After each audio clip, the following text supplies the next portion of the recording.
네, 반갑습니다. 네. 6년 만에 뵙는 분들도 계신 것 같고, 또 6년 만에 처음 뵙는 분들도 계시네요. 새 얼굴 있다는 건 또 감사한 일인 것 같습니다. 이번 예배를 나와레키 교인들은 일주일 동안 저녁 기도회를 하면서 준비했습니다. 개인적으로 부담되고 그래서가 아니라 한 달에 일주일 정도 이렇게 집중해서 새벽 예배를 드렸는데 바꿨어요. 저녁 기도회로. 그래서 저녁에 기도하면서 또 어떤 말씀을 나눌까 준비했는데 바울이 선교여행 갔을 때 거점이 됐던 교회가 안디옥 교회잖아요. 그리고 1차, 2차, 3차 여행을 다녔는데 갔다가 돌아오면 이런 분위기였겠다 싶은 거죠. 그렇죠? 네, 6년간 나가 있다가 돌아오는데 바울은 일행이 좀 움직였지만 오늘은 우리 남아래 교회 교인들 전부가 다 같이 왔습니다. 돌아와서 뭘 해야 되나 할 때 선교 보고를 해야 될 것 같은 그런 느낌이 있는데 제가 매달 보내드렸기 때문에 보고 안 해도 될 것 같습니다. 그래서 말씀을 전하기로 했고요. 또 무엇보다 이 32주년 맞은 새로운 교회, 제가 21년을 섬겼거든요. 그리고 또 저와 함께 같이 동역하던 분들이 워낙 많아서 긴장감보다는 편안한 마음으로 또 말씀을 전해보도록 하겠습니다. 무엇보다 우리 매일 성경 본문 따라 설교를 하는데 오늘 빌립보서 말씀이 연결됐기 때문에 자연스럽게 또 너무 뜻깊은 이 시간에 전할 수 있어서 너무 좋습니다. 오늘 제목을 같이 한번 읽어볼까요? 복음에 참여하는 교회. 여러분, 빌립보서는 기쁨의 서신이라고 합니다. 그리고 또 다른 닉네임은 옥중서신이라고 불립니다. 감옥에서 쓴 편지이기 때문에 기쁨이라는 단어가 좀 예사롭지 않게 들립니다. 한번 생각해 보세요. 요즘 언제 기쁘신가? 나에게 기쁨이 뭐가 있는지, 혹은 어떤 것이 나에게 기쁨을 감출 수 없을 정도로 대단한 것이 있는지, 우리 삶 가운데 어떤 기쁨을 맛보며 살아가는지 한번 생각해 볼 필요가 있다고 생각합니다. 근데 여기서 바울이 말하는 기쁨은 우리가 일상 중에 누리는 것하고 좀 사뭇 다릅니다. 그가 처한 상황이 그렇고 기쁨의 내용도 차원이 다릅니다. 바울은 로마의 감옥 안에 갇혀 있었던 상태였고 그의 육신은 완전히 망신창이가 되어 있었습니다. 그렇지만 바울이 넘치는 기쁨이 있었다. 뭘까요? 그것은 복음을 위해 헌신했던 교회 때문에 그렇게 기뻤던 것입니다. 그런데 이번에 묵상하면서 생각한 것은 바울이 말하고 있는 이 기쁨이 바울만 누렸던 기쁨일까 하는 것입니다. 그것은 바로 빌립보 교회가 함께 누리는 기쁨이었다고 볼 수 있습니다. 복음의 헌신함으로 인해서 주고받았던 기쁨의 이야기가 오늘 빌립보서에 실려 있습니다. 바울과 빌립보 교회가 어떠한 기쁨을 누렸는지, 그리고 그 기쁨을 어떻게 지속할 수 있었는지, 또 바람이 있다면 이 기쁨을 계속해서 가져가길 바랬겠죠. 빌립보 교회에 보낸 이 편지 글을 통해서 우리가 이 기쁨의 원리들을 함께 살펴봤으면 좋겠습니다. 여러분, 새로운 게 주보를 앞면을 보시면 수식어가 하나 있는데 눈치채시는 분들은 신경 쓰실지 모르겠지만 새로운 교회는 성령께서 이끄시는 교회다 이렇게 되어 있습니다. 이 성령께서 이끄시는 교회라는 말에 대해서 우리 젊은이들은 우리 어린이들은 어떤 생각을 하고 있을까요? 주보에 써 있는 글귀구나 이렇게 하겠죠. 바울이 기뻐했던 가장 중요한 원리의 첫 번째는 이 바울과 교회가 누렸던 기쁨의 첫 번째는 그 시작점에 성령님이 계시다는 거예요. 성령님께서 교회를 세우셨다는 거예요. 그래서 오늘 빌립보서의 배경이 되는 말씀이 있는데 바로 사도행전 16장입니다. 사도행전 16장. 읽지는 않을 텐데 눈치 있으신 분들은 살짝 펴놓고 힐끔힐끔 보시면서 빌립보 교회는 바울이 유럽에서 처음으로 개척해서 세웠던 교회입니다. 정확히 말하면 성령께서 바울을 통해서 세우신 교회가 빌립보 교회입니다. 여기 지도에 나와 있는데요. 바울은 아시아 지역을 다니면서 복음과 하나님 나라를 선포하고 다녔습니다. 여러분 보시기에 오른쪽 길리기아, 갑바도기아, 갈라디아, 아시아라고 되어 있는 그곳에서 1차 선교 여행을 했거든요. 그리고 거기서 계속 선교하다가 안디옥에 복귀하고 다시 2차 선교 여행을 떠났는데 어떤 일이 벌어졌어요? 어느 날 환상 중에 저 건너편 마케도니아 지역에 있는 사람이 나타나서 와서 우리를 도와달라라는 이야기를 합니다. 환상 중에 나타난 거예요. 꿈인지 생신지. 바울 일행이 이 환상을 하나님의 뜻으로 받아들입니다. 그리고 드로아에서 네아폴리, 빌립보 지역의 항구가 네아폴리인데요. 저기로 넘어갑니다. 넘어갈 때 이틀 걸렸습니다. 이틀. 그런데 돌아올 때는요, 원래 돌아오는 구조는 밑으로 왔잖아요. 3차 전도 여행의 지도를 보시면 돌아올 때 5일이 걸립니다. 그 길이 이틀 걸리는 길이 원래 아니었어요. 근데 순풍이 배를 몰고 간 거죠. 얼마나 급하시게 성령께서 유럽 지역에 복음을 전파하기 원하셨는지 알 수 있는 대목입니다. 바울 일행이 계획에 없던 땅에 도착합니다. 바로 빌립보 땅인 거죠. 빌립보라는 도시는 로마 군인들이 퇴역하고 나서 은퇴한 군인들이 그곳에 모여서 살도록 만들어낸 특별 도시입니다.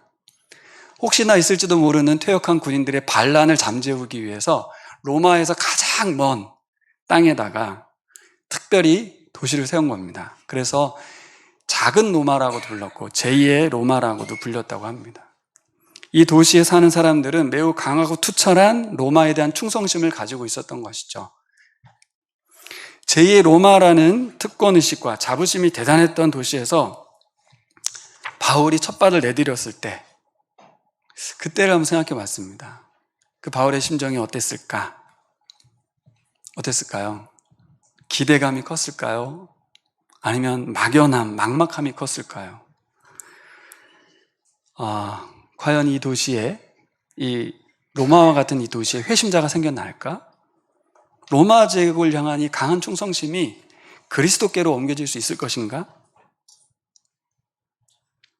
그 도시에서요, 로마 황제가 아닌 예수가 주라고 고백하는 사람들이 생겨났습니다. 로마와 가장 닮은 도시 한가운데에 교회가 세워졌습니다. 그럼 1절에 보시면 교회의 감독들과 집사님들과 많은 성도들이 이 편지를 받고 있다고 해요. 그러니까 그 교회가 이렇게 성장해서 로마의 그 작은 로마에 거하고 있는 것입니다. 첫 번째 회심자가 생겨났고 이어서 한 분이 또 회심했고 또 한 가정이 회심하는 일이 있었습니다. 이 장면을 보면서 저는 교회가 없던 땅에 교회가 세워졌다. 역사의 어느 날입니다. 제가 개척 나가고 나서 뜻하지 않게 선교훈련을 계속 받게 됐습니다. 우리 진자매를 도우려는 마음에 제안도 하고 또 혼자 하게 할 수는 없으니까 같이 하고. 전 선교가 굉장히 먼 사람이거든요. 거기에 PSP 훈련이라고 선교의 관점을 넓히고 또 배우는 훈련이 있습니다. 거기에서 이런 말이 있었어요. 선교란 교회가 없는 곳에 교회를 세우는 것이다. 깜짝 놀랐어요. 선교가 그런 거야? 교회가 없는 곳에 교회를 세우는 거야? 도안동에 교회가 없습니까? 도안동에 교회가 없지 않죠.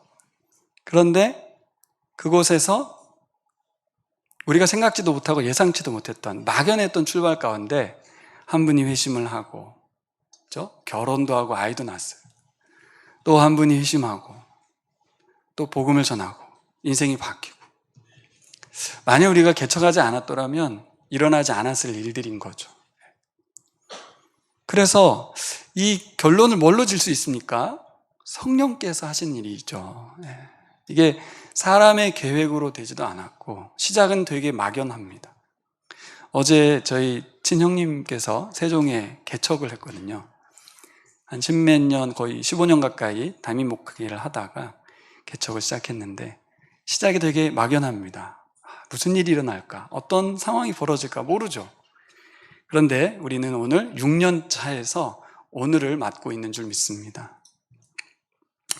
교회가 없던 땅에 교회가 세워진 일, 처음 한국 땅에 교회가 세워지는 날이 있었을 것입니다. 중국 땅에도, 일본 땅에도, 북한 땅에도 그 교회가 세워졌던 그날에는 빌립보 교회가 처음 세워졌을 때처럼 막연하고 막막하고 미래가 불투명했을 것입니다. 32년 전에 새로운 교회가 세워졌습니다. 저는 그날 지난번에도 말씀드린 적이 있는데 고3이었어요. 선생님께 말씀드리고 설립 예배에 참여하고 싶어서 움직이다가 못 참석했습니다. 그날 참석했으면 제가 많은 말을 할 텐데 가수원의 건물 3층에서 시작했습니다. 앞으로 어떤 일이 벌어질지 몰랐죠. 누가 집사님이 될지, 누가 장로님이 될지, 이렇게 건물을 건축할지, 또 6년 전에 나무 아래 교회를 분립해서 파송하게 될지 전혀 몰랐습니다. 저희 개척된 나무 아래 교회도 우리 청년 집사님도 세웠습니다. 평생 교회를 다녀본 적도 없는 우리 청년들이 회심하고 인생을 새롭게 살아가고 있습니다. 여러분, 이 땅의 모든 교회가 성령께서 세우시는 줄 믿습니다. 그리고 세우시기만 하는 게 아니라 계속해서 성령께서 주도하여 이끌어 가시는 줄 믿습니다. 그래서인지 바울은 3절에서 이렇게 말하고 있습니다. 같이 읽어볼까요? 나는 여러분을 생각할 때마다 나의 하나님께 감사를 드립니다. 여러분에게 감사합니다. 이렇게 말을 하는 게 맞을 것 같잖아요. 수고는 교인들이 했는데. 하지만 뭐예요? 하나님께서 하신 일이죠. 하나님께서. 제가 바울의 입장에 생각할 때 바울이 그 감옥에서 느끼고 있고 누리고 있는 이 기쁨, 하나님의 은혜라는 것입니다. 교회된 우리는 그동안 성령께서 주시는 은혜와 기쁨을 맛보며 살아온 줄 믿습니다. 이제 우리 새로운 교회가 33년 차, 그리고 남아르 교회가 7년 차의 교회 생활을 살아가는데요. 앞으로도 성령께서 주시는 기쁨으로 신앙생활을 할 줄 믿습니다. 바울이 그렇게 기뻐했던 두 번째 이유는 3절에서 5절까지 언급하고 있는데요. 3절에 보면 생각할 때마다 하나님께 감사한다. 4절에 보면 간구할 때마다 늘 기쁨으로 항상 간구하게 된다. 5절 말씀 같이 읽어볼까요? 여러분이 첫날부터 지금까지 복음을 전하는 일에 동참하고 있기 때문입니다. 왜 감사한가? 왜 기도할 때마다 자꾸 감사하는가? 간구할 때마다 늘 기쁨으로 간구하게 되는가? 왜요? 첫날부터 지금까지 복음 전하는 일에 동참하고 있기 때문에. 여기 동참이라는 단어가 개역성경에는 참여라고 되어 있는데요. 헬라어로는 코이노니아입니다. 코이노니아. 여러분, 코이노니아라는 단어 엄청 많이 들어보셨죠? 사도행전 2장에 나오는 단어입니다. 교인들끼리 자신의 것을 자기 것으로 인정하지 않고 공동으로 소유하며 통용했던 그 교회, 코이노니아 공동체를 말하거든요. 근데 여기 복음 전하는 일에 동참한 것도 코이노니아라는 단어를 쓰고 있어요. 그래서 제가 생각해 봤습니다. 코이노니아 공동체는 동참할 때 생기는 거다. 여러분, 참여할 때 기쁨이 시작되는 줄 믿습니다. 계속적인 동참이 기쁨의 신앙생활을 지속하게 만드는 것 같습니다. 우리 첫 번째 생각해 볼 것은 위에 15절에 나와 있는 것처럼 첫날부터 복음에 참여했던 교회, 이제까지 복음에 참여했던 교회. 첫날에는 무슨 일이 있었는가? 사도행전 16장을 다시 가보시면 이 도시에서 바울을 통해서 예수님을 믿게 된 대표적인 사람들이 소개되고 있거든요. 여러분 잘 아시는 바울의 유럽 선교의 거점이 됐던 최초의 가정은 자색 옷감 장수 루디아의 가족입니다. 그리고 그 교회에는 귀신 들렸다가 점치면서 인권을 유린당했던 한 여인이 있었는데 그 여종이라고 되어 있는데 그녀가 교인이 됩니다. 세 번째는 바울이 복음을 전하다가 빌립보 감옥에 갇혀요. 바울과 실라가 막 찬송한 거 아시죠? 그때 옥문이 열렸고 밤에 자신의 발목이 이렇게 착고에 매여 있었는데 지진이 일어나요. 그래가지고 풀려나죠. 그날 간수가 자기가 지키던 바울과 실라가 탈옥할까봐 죽으려고 합니다. 그때 무슨 일이 있었습니까? 주 예수를 믿으라. 너와 내 집이 구원을 얻으리라. 그 유명한 말씀이 거기서 나오잖아요. 그 간수의 가족들이 교회가 됩니다. 여러분, 이분들의 회심, 그리고 이분들이 교회 공동체가 된 일, 바울에게 얼마나 큰 기쁨입니까? 너무나 막연했거든요. 그 땅을 왜 가라고 하셨는지, 이 땅에서 도대체 무슨 일이 벌어질지. 근데 한 분 한 분이 회심하고 교회가 됐어요. 근데 좀 생각해 볼 필요가 있어요. 여러분, 그 도시가 어떤 도시라고 했습니까? 로마의 퇴역 장군들이 모인 도시입니다. 근데 교인의 시작이 뭐예요? 여성. 당시 여성이 귀신 들렸던 여성, 또 뭡니까? 간수. 이런 사람들이 교인이 됐어요. 이 교인은 어떻게 될까? 그 교인들의 면면을 생각해 보면 이분들이 교회로서 뭘 할 수 있을까? 이런 생각할 수 있잖아요. 그렇죠? 성별을 따지게 되고 신분의 지위 고하를 따지게 되고 심지어는 연소한 청년이나 어린아이라도 전혀 문제가 되지 않습니다. 복음에 참여한 분들이 생겨나고 그들이 모여서 교회가 시작되었다는 것, 이게 되게 중요합니다. 그렇게 우리 새로운 교회가 시작되었고 성장했고요. 남아라 교회도 그렇게 시작되고 성장해 왔습니다. 처음부터 복음에 동참했던 그분들 한 분 한 분이 복음을 듣고 회심한 기쁨의 이야기들, 우리가 잘 알고 있죠. 우리 새로운 교회도 그런 분들이 워낙 많기 때문에 그분들이 교회 일원이 되고 사랑하며 섬기며 예배하며 살아가는 것, 그것이 주는 기쁨이 상당합니다. 이것을 어디서 찾을 수 있겠습니까? 그렇죠? 두 번째 생각해 볼 건 이제까지 복음에 참여하고 있다는 말이었어요. 한번 옆에 사람을 한번 보세요. 옆 사람을 한번 보십시오. 옆 사람 누구냐면 첫날부터 복음에 참여한 교우들이 옆 사람입니다. 지금까지 복음에 참여한 사람들이에요. 지금이 언제냐면 바울이 편지 쓰고 있고 그 바울의 편지를 받아들어서 읽고 있는 지금 이 순간까지 빌립보 교회 성도들이 동참하고 있다는 거죠. 코이노니아 하고 있다는 거예요. 얼마나 기쁩니까? 감사하죠. 새로운 교회 개척할 때 그곳에 계셨던 우리 김양자 권사님, 지금까지 이 기쁨을 함께하고 있습니다. 32주년 생일잔치에 계신 게 기쁨이죠. 처음부터 지금까지. 며칠 전에 우리 박 주사님이 밥을 사줘서 같이 먹었습니다. 그리고 감사 인사를 제가 건넸습니다. 6년 동안 함께 해줘서 너무 고맙다고. 함께하고 있는 것이 너무 소중합니다. 그렇죠? 지금 함께하는 사람들이 이제까지의 기쁨을 맛볼 수 있는 것입니다.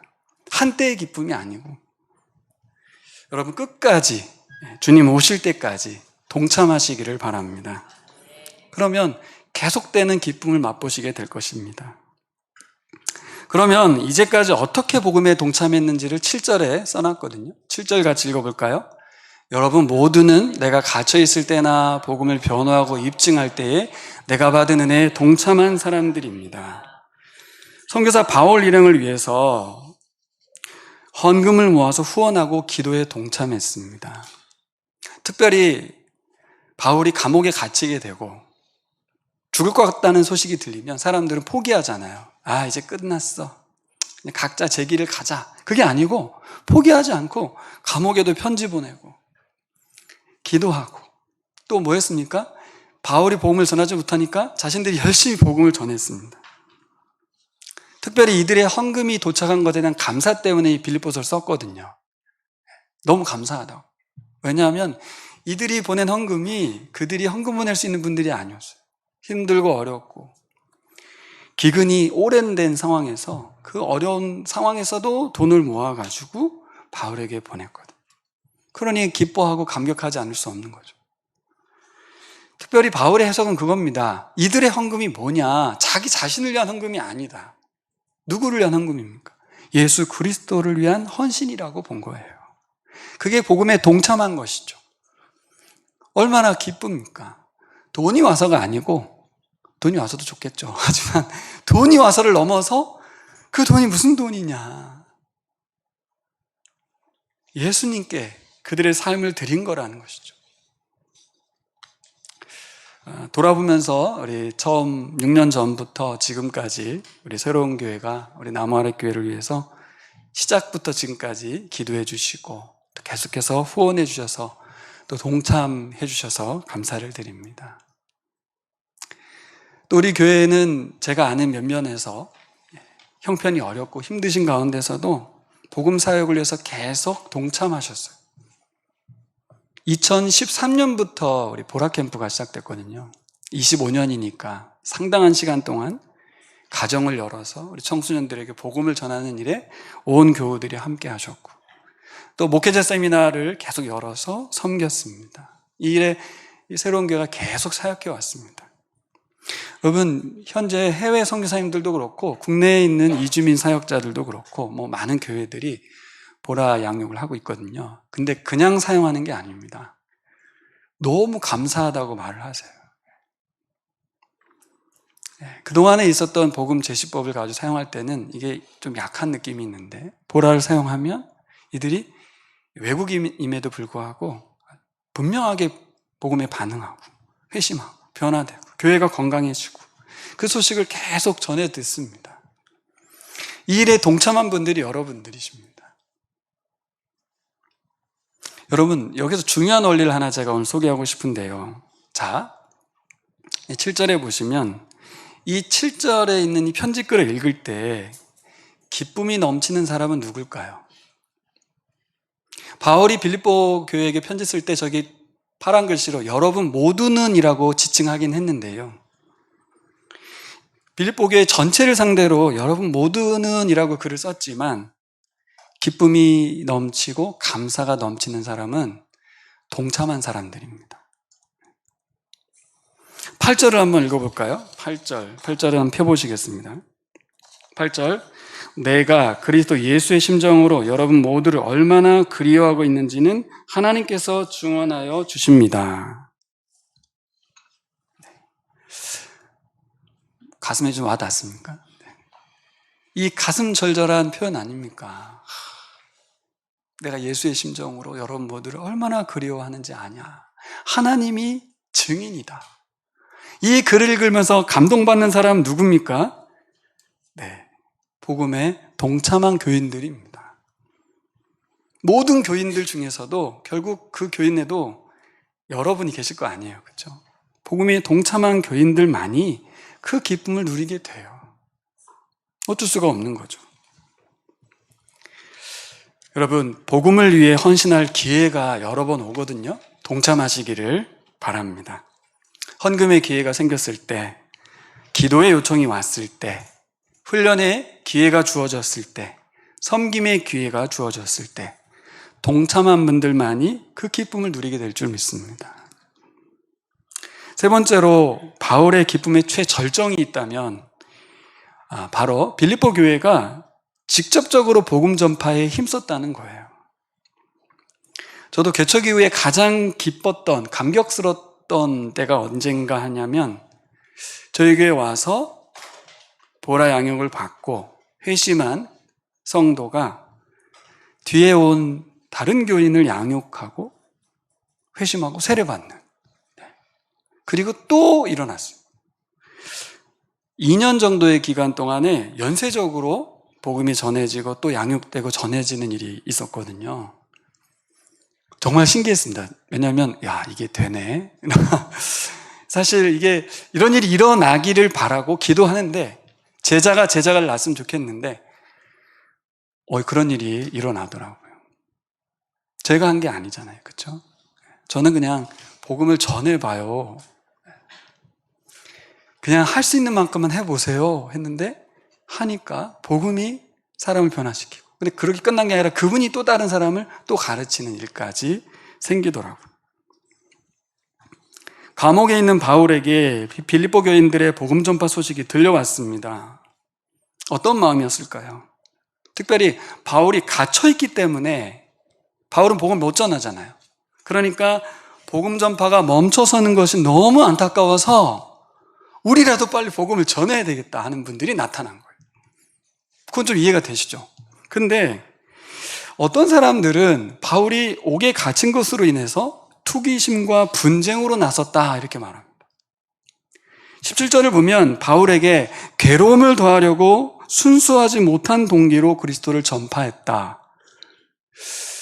시기심에서. 인기를 얻으려고 했는지. 여러분, 근데 이렇게 시기와 질투, 다툼으로 그리스도를 전파한다는 게 이게 무슨 말인가요? 도대체 이런 사람이 어떤 사람일까요?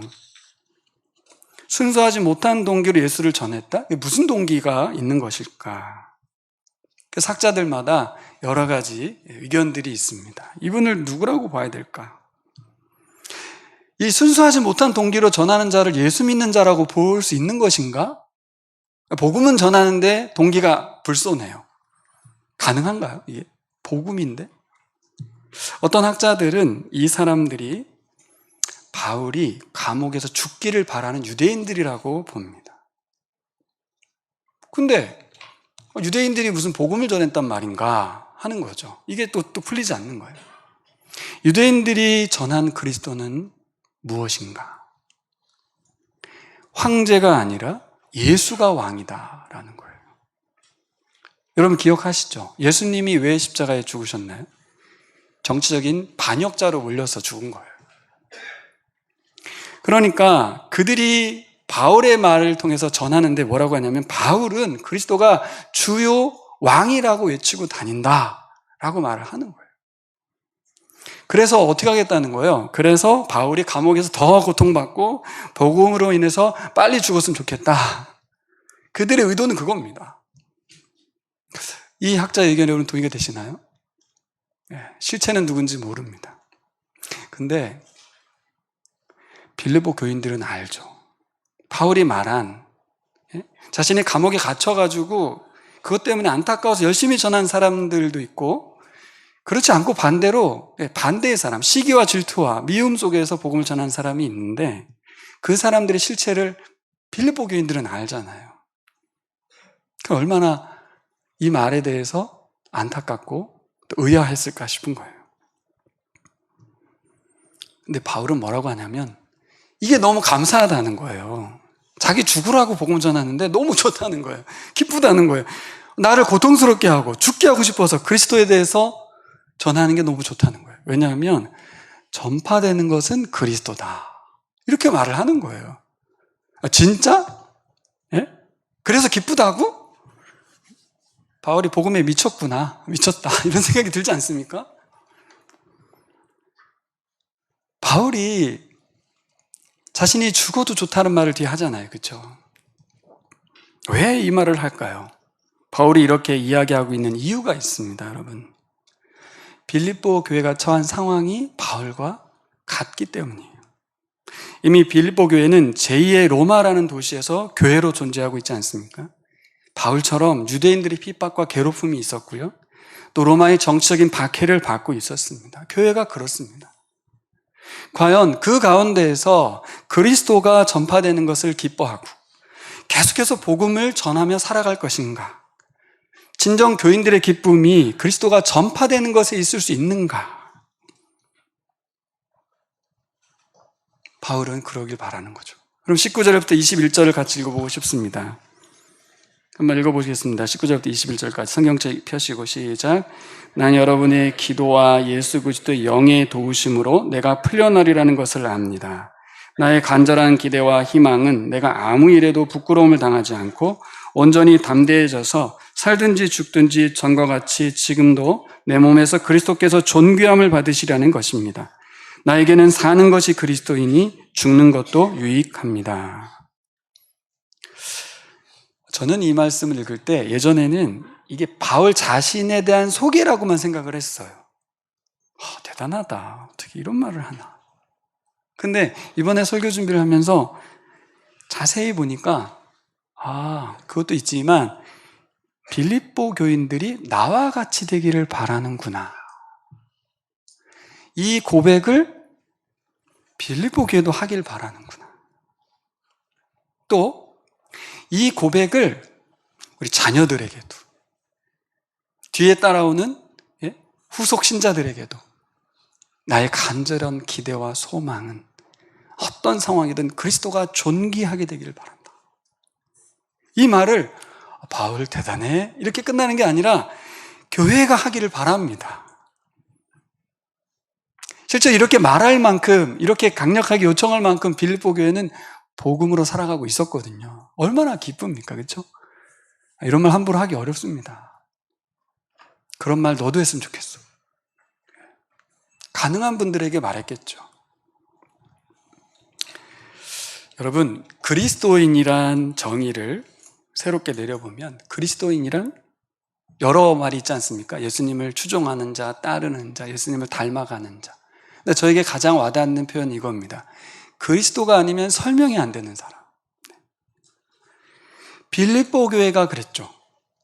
특별히 바울이 그랬습니다. 앞서 말씀드린 것처럼 자기를 죽이겠다고 난리치면서 예수가 왕이라고 말하고 다닌다고 외치는 그 사람을 보면서 감사하고 기뻐하니까 예수 아니면 설명이 안 되는 거죠. 어떻게 저렇게 사는가. 빌립보 교회는 어땠습니까? 그 어려운 중에도 저 복음에 동참하고 있어요. 로마에 있는 바울에게 이제 죽어가고 죽으면 끝인데 자기 삶 살면 되는데 계속해서 그분을 후원하고 교회를 확장해 가는 일을 했습니다. 그래서 적용 질문을 생각해 봤습니다. 복음은 정말 나에게 좋은 소식인가 하는 겁니다. 네. 여러분에게 좋은 소식은 뭐가 있나요? 생각해 봤는데 아파트값 올라가는 소식이 복음일 것 같아요. 혹은 내가 승진 대상자로 예정돼 있다라는 소식, 뭐 그런 거 있잖아요. 내가 아픈데 그 약을 먹으면 나을 수 있다는 소식. 복음이죠, 복음. 이게 복음이긴 한데 예수 복음과 이 복음은 뭐가 다르냐는 겁니다. 내 목숨을 던지고서라도 꼭 지켜낼 진리가 예수 그리스도인가? 아니면 이 대한민국 땅에서는 돈과 학벌이 없으면 안 돼라는 진리인가? 그분이 전파되고 그분을 믿는 자가 생겨나고 또 그분들로 인해서 교회가 성장하는 것이 정말 내가 평생 꼭 맛보고 싶은 생의 마지막 순간까지 꼭 맛보고 싶은 기쁨인가 하는 것입니다. 제가 지난 3, 4월에 온라인을 통해서 선교 훈련을 받았거든요. 제게 남겨지는 문구가 있습니다. 띄워주실래요? 같이 읽어보겠습니다. 선교는 결국 복음화율이란 수치를 높이는 것이 아니라 복음화된 삶이란 이치를 깨닫게 하는 것으로 교인을 양산하는 것이 아니라 제자를 해산하는 것입니다. 복음화율이라는 단어가 있습니다. 인구 대비 기독교 인구를 산출하는 건데요. 2023년 기준으로 대한민국 인구가 5,100만이고 개신교 인구가 15%, 천주교 인구가 5.1%, 합하면 20.1%입니다. 여기에 뭐 이단이 포함되는지는 모르겠고 한국 사람 5명 중에 1명이 교회나 성당을 다니고 있다고 합니다. 그런데 여러분, 인구 대비 무종교가 50%라고 해요. 그러니까 기독교 인구 20%는 상당한 비율을 차지하고 있습니다. 그런데 이 복음화율 수치를 높여가는 선교 정책, 그동안 선교교회에서 했던 일인데 고민이 묻어나는 일이 있습니다. 뭐냐면 우리나라 인구하고 비슷한 남미의 콜롬비아라는 나라가 5천만 정도 되는데 복음화율이 자그만치 90%입니다. 90%. 근데 그 콜롬비아 아이들에게 너의 미래의 소망이 뭐야? 라고 물으니까 이렇게 다 말하는 거예요. 마약의 거상이 되는 거라고. 네. 과연 90%나 되는 복음화율이 그 수치가 무엇을 말하고 있냐는 것입니다. 다 기독교 인구. 그들의 꿈은 마약의 거상. 다른 나라 이야기할 것도 없습니다. 우리 대한민국 이야기로 가져오면 우리나라, 우리 교회가 직면한 문제인데요. 복음화율 20%인 나라에서 추구하는 성도들의 기쁨이 뭐냐는 거죠. 우리나라 학생들에게 꿈을 물어보면 뭐라고 대답합니까? 지금 다 물어보면 유튜버, 건물주 이렇게 대답을 하지 않습니까? 선교훈련에서 강사가 이렇게 말하더라고. 어떤 아이에게 물어봤더니 40살까지 10억 모아서 은퇴하는 거라고.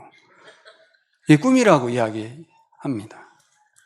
돈 많이 벌어서 얼마나 더 편히 살 것인가가 학생들의 목표인 거죠. 복음화된 한국의 교인들이 일반적인 한국 사람들하고 달리 어떤 꿈을 꾸고 있냐, 어떤 기쁨을 원하냐는 것입니다.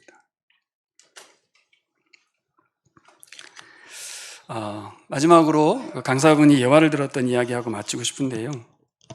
강사분이 이런 예화를 들더라고요. 예수께서 법정에 앉으셔가지고 피고인석에 앉아 계신 거예요. 검사가 예수님에 대해서 예수는 가짜라고, 얘는 비진리라고, 세상에 없어져야 될 존재라고 계속 고발하고 신고하고 마구마구 쏟아내고 있었습니다. 그때 예수님이 미소를 짓는 거죠. 나에겐 증인이 있다. 내가 거짓이 아니고 내가 참 하나님이고 나를 통해서 구원이 있다는 그 증인, 바로 파라클레토스, 성령님이 예수님의 증인 되어서 함께 하신다는 거죠. 그러면서 강사분이 확장된 상상을 하나 했다는 거예요. 만약에 자기에게 나를 증인으로 세워서 예수에 대해서 말을 해보라고, 이분이 진짜고 진실이고 진리고 이분이 구원자고, 재판장이 이제 이야기합니다. 자, 이제 그동안 검사가, 고소인이 한 3년 동안 예수에 대해서 계속 고소를 했으니까 피고인이 그렇게 당했는데 증인이 마음껏, 당신 하고 싶은 마음껏 예수에 대해서 말해보라. 1시간도 좋고 2시간도 좋고 오늘 하루 종일 말해도 좋으니까 형평성을 고려해 보면, 그렇죠, 얘는 한 3년 정도 했으니까 하루만 해도 엄청 긴 시간을 주는 거예요. 그때 이 강사분이 그런 말을 하더라고요. 내가 예수에 대해서 증인이 되어서 말을 하면 20분은 말을 할 수 있을까? 30분은 할 수 있을까? 나는 얼마나 예수에 대해서 증언해 줄 수 있을까라는 것입니다. 바울은 복음에 참여한 기쁨을 긴 시간 구구절절히 나누는 교회가 되기를 바랍니다. 우리들이 그렇습니다. 여러분, 예수님에 대한 객관적인 정보 말고 예수님의 나를 어떻게 변화시키셨는지, 예수가 나에게 미친 영향력이 어떤 것인지, 예수로 인해 살고 예수님 위해서 살아가고 있다고, 그분은 이런 분이시라고, 그래서 내가 평생 이분을 위해서만 사는 거라고 한 하루 정도 말하실 수 있을까요? 저도 이 이야기를 들으면서 생각하게 되었습니다. 이 시대에 진짜 예수가 진리인가? 수많은 비진리를 믿고 있는 사람들 앞에 예수만이 진리야. 봐, 나를 보면 알지. 필요하면 내가 말도 해줄게. 진리 되신 그분 통해서 참 많은 사람들이 변화되고 새로운 길을 살고 새로운 삶을 살고 있어. 이것은 믿고 그냥 천국 가는 게 아니라 그의 삶이 바뀐 거예요. 아까 선교에 대한 정의를 읽으신 것처럼 교회에 다니는 사람들의 숫자를 증가시킨 게 아니라 제자를 해산한다는 말을 했지 않습니까? 네. 진리 되신 예수 그리스도를 따르는 자, 예수님을 설명할 수 있는 사람, 예수 이야기가 내 이야기인 사람, 그런 사람들을 한 명 한 명 세워가는 그런 교회가 되기를 소망합니다. 기쁘겠죠. 우리 목사님도 기쁘고 저도 기쁘고 목회자만 기쁘겠습니까? 저는 제 교회 소식을 처음에 보낼 땐 되게 좀 부끄러웠어요. 자랑하나? 막 이런 생각이 들어서 고민이 좀 됐습니다. 그리고 짧게 그냥 쓸까? 엄청 힘듭니다, 이 교회 소식 만드는 게. 근데 어느 날 보니까 아니다, 이거는 하나님 나라 이야기를 기록하는 거야. 그래서 지나고 나면 다 잊어버리거든요. 근데 그 기록이 남더라고요. 70개가 넘는 개척의 이야기들을 기록한 것들을 돌아보면서 이것은 내가 해야 될 사명이구나. 하나님이 교회를 어떻게 세워가시고 하나님이 어떻게 일하셨는지 하나님을 증거하고 살아가는 것이라는 걸 알았습니다. 특별히 저도 코로나 시기를 겪었지 않습니까? 생각해봤더니 새로운 교회, 우리 교회 공통점이 하나 있는데, 새로운 교회 개척 이후 6개월 되는 시간에 교통사고가 나서 다들 교회 문 닫는다고 했던 적이 있었습니다. 저희도 예상치 못하게 6개월 만에 코로나를 만난 거였더라고요, 보니까. 7월 6일 날 설립 예배를 드리고 2월쯤에 코로나가 시작됐는데 2년이란 시간을 그 이쁜 공간을 만들어 놓고 아무도 들어오면 안 되는 공간을 지키고 있어야 되는 막막한 상황. 그걸 아시지만 우울함을 보내는 1년이 또 있었어요. 그때 저에게 힘을 줬던 것이 뭐냐면 우리 교인들이 작아서가 아니라 자꾸 위축되잖아요. 위축될 때 어느 날 보니까 후원자 명단을 쭉 보는데 거의 100명 가까운 분들이 함께하고 있는 걸 봤어요. 이 나말의 교회는 16명 우리 교인들이 하는 게 아니고 100명이 넘는 사람들이 함께 교회를 세워가고 있구나. 우리 교인이냐 아니냐가 중요한 게 아니라 성령께서 이 교회를 계속해서 하나님의 도구로 사용하고 계시구나. 그런 거를 깨닫고 힘이 많이 되더라고요. 그래서 후원자가 많아서가 아니라 그 원리 있지 않습니까? 그리고 새로운 교회가 우리 안에 있어서 보면 유약하고 평범한 그런 모습으로 존재하는 것 같지만 우리 교회를 통해서 얼마나 많은 교회들과 선교사님들과 사역자들이 이 복음 사역을 통해서 힘을 얻고 교회가 새로워지는지 모릅니다. 기뻐하셔야 될 겁니다. 이 기쁨을 우리 내년에도 또 주님이 이끄시는 데까지 끝까지 가져가시면 좋겠습니다. 우리 함께 기도하나요, 목사님? 네, 기도하겠습니다. 3가지 기도를 제가 적었는데요. 우리 교회를 성령님이 세우셨음을 믿고 감사 기도 드렸으면 좋겠습니다. 처음 동참했던 그 복음에 마지막까지 동참하게 해달라고 이렇게 기도했으면 좋겠습니다. 복음에 동참할 기회가 올 때 동참하는 기쁨을 맛보게 해주십시오. 동참해야만 그 기쁨을 누릴 수 있습니다. 3번째, 생명보다 소중한 복음의 가치를 깨닫기 원합니다. 그래서 복음을 전파하는 사람이 되게 해달라고, 그런 교회 되게 해달라고 같이 우리 기도하겠습니다.